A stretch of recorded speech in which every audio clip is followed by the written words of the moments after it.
Okay, if you're sane, you'd be in bed right now. But if you're in Cinema Cycle, it's 4:30 in the morning. It's December 2nd. It's like 30 degrees out here. Got the kerosene heater heated up, and we're ready to start a new list here on Cinema Cycle, which means that the random media generator has given me one of these babies, Laserdisc Wednesday. A special Laserdisc today. Bulba. An epic from the 1950s. Can you say Yul Brynner and Tony Curtis playing Cossacks on the Russian steppe?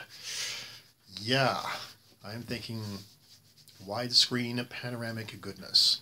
Probably filmed in Oklahoma, but hey, it's Hollywood. Let's go. So it's kind of nice to go back to Hollywood when the word epic was actually epic. You know, what you got here is what I thought you would have, which is widescreen, lavish set design, cast of thousands, literally. There were no special effects here. You just built big, you built facades, you made a lot of costumes, you hired a lot of people, you had a lot of horses. I'm sure horses were injured in the making of this film. But it's just big. There are special effects here, but they're very small, very subtle. Maybe take up 1 minute of the film. So, yeah, this is like the classic Sword and Sandal. This is the classic Ben-Hur, Cleopatra kind of movie.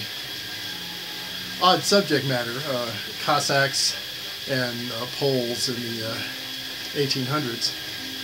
But sure seems pretty accurate if I didn't know better, except for the fact that Tony Curtis makes a odd Cossack, but can't go wrong with Yul Brynner. Okay, like all movies like this tend to have their really great scene, and this movie's not over yet, but I may have just kind of witnessed the big scene in the movie while like Ben-Hur had the chariot races and stuff.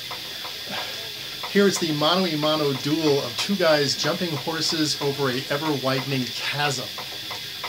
You know, because one guy insulted the other, so they have to do mano-a-mano thing. And the mano-a-mano thing is a little odd, involving horses and jumping. And eventually one guy jumps to his death. And it's pretty dramatic. It's obviously one of the few special effects in the movie, this huge chasm that they have to jump over. But it's like, okay. You lose, the one guy who insults and, Tony Curtis and loses, he dies, but so does his horse. It's like, that sucks. The movie is just about over. And wow, it's a really sweeping epic. I mean, cast of thousands, horses in the thousands. Very good matte special effects to give a really huge sweeping scope as far as cities go and certain landscapes.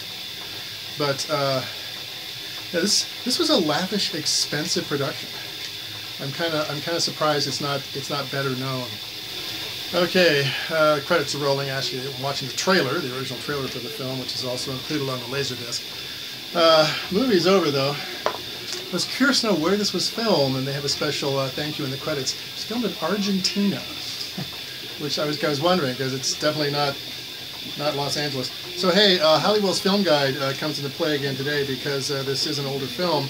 And what Halliwell tells us is a Cossack leader has bitter disagreements with his rebellious son. A violent action epic based on a well-worn story. Plenty of spectacular highlights, which I will definitely concur on. There were some scenes in here that went way over the top and entered into Gone with the Wind and War and Peace territory. Pretty impressive shit.